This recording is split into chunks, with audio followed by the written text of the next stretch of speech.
how's it going? Holly Warner here, the sassy carnivore, coming at you with some meh info, yo. Okay, so I like to keep my videos on the fun side. If you guys want more of the sciencey shit, you can go to my blog, you can check it out. I usually put the studies up within the posts. So if you want the studies, feel free to look those up or shoot me a DM and I can probably send them to you. Here's my thing. Us ladies have been told to avoid red meat because red meat is the devil and it's bad for us. Okay, well, that doesn't make any sense. We've been told that processed meats are really bad for us. And hey, listen, I bought into that shit too, so I get it. And I still don't really eat the nitrate-rich processed meats. You can get healthier processed meats, but that's not really what I'm focusing on so much today as the red meat. Now, we're told red meat causes cancer. I get this weekly, if not daily. Holly, aren't you afraid of getting cancer from red meat? You're a woman, it's really bad for you. Why is it bad for me? What do you mean it causes cancer? Well, Holly, the WHO says so. Who? Like the music band? The Who? I don't really like their music.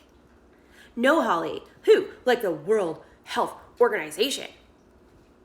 They're a serious body of information. We have to take them seriously. They say it gives us cancer. It's really bad for us. The WHO, also not a fan of them, because their science is bullshit. It's not even science. I mean, my kids could do better than this. Red meat doesn't give cancer. It is not going to give you cancer.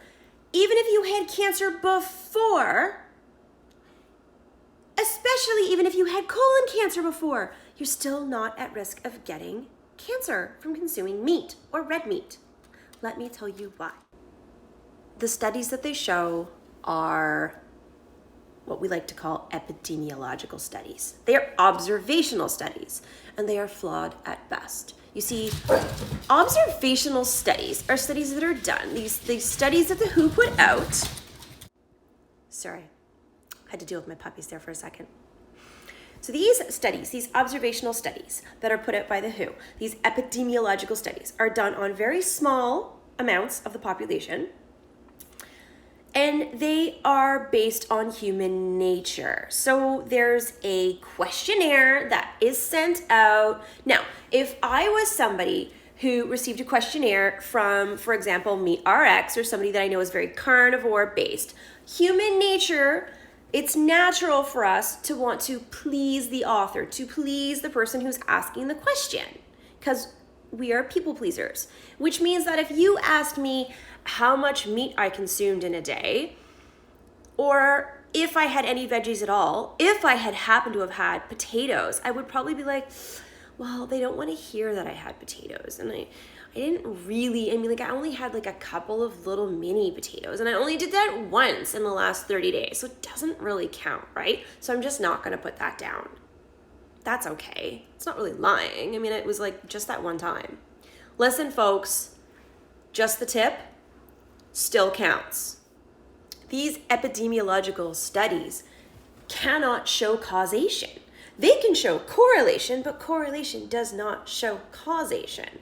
It's flawed. So let's look at the rankings. The rankings show that 1 means nothing.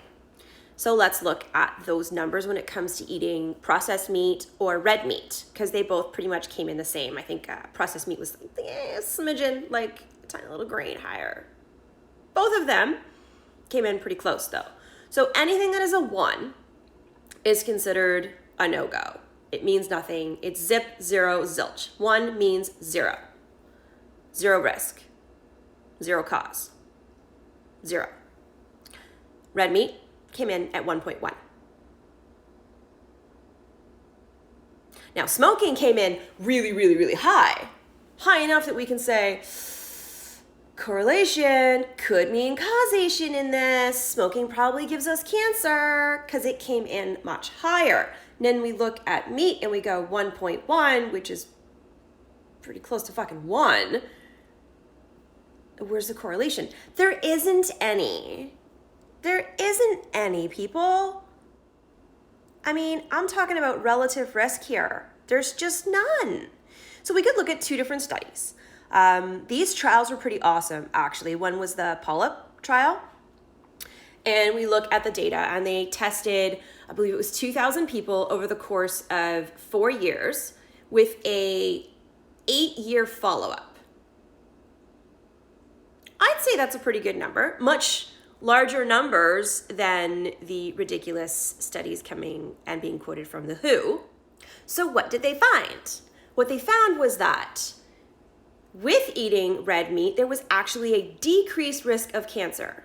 Red meat equaled decreased risk of cancer. They also showed that if you had previously had cancer, it still showed a decreased risk of reoccurrence.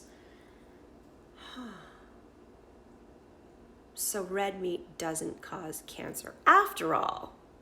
It could actually prevent it. In my books, what we're saying is that we're blaming meat for something that could actually be caused by the fiber in the vegetables that we're consuming. Yeah, I know. Veggies are supposed to be good for us, and fiber is supposed to be important to prevent colon cancer and phytonutrients, and all of the garbage that we've been fed over the course of our entire lives is incorrect. We base it off of these bullshit garbage studies. I'm gonna use that term really loosely here because they're bullshit and they're garbage and it's not science. It's just simply not. It's a fucking questionnaire that has no relativity at all. Now, let's go back to some of the actual studies, these trials that are out there. There was another one that was done on women. This one's one of my favorites. This one's called the Women's Health Initiative. The Women's Health Initiative trial was done on women. The polyp one was done on men and women. This one was done on women specifically because red meat's so bad for women, right? So this one's done on women. 49,000 women over the course of 8 years. Guess what they found? Yep, decreased risk of cancer with the consumption of red meat. As a matter of fact, there was an overall decrease of 20% for all cancers. And this includes colon cancer. For those of you that are like, well, colon cancer is going to be different. No, it included that too. So 20% decreased risk of cancer by consuming red meat on a study of 49,000 women over the course of 8 years. Go ahead and eat your steak, ladies.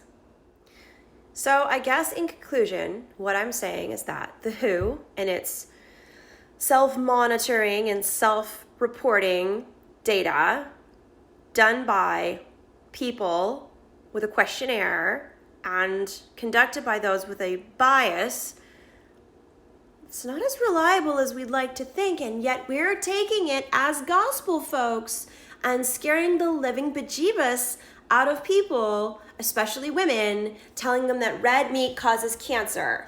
Ladies, you're fine. Eat a fucking steak. You're gonna be okay. Boys and girls, eat your red meat. If you're gonna do processed meat, at least do a healthier version. That's my own personal take on it. You know what? Nitrates, it's a thing. That's my take. If it doesn't bother you, do you. That's fine. But at the end of the day, stop being afraid of beef. You're not gonna die.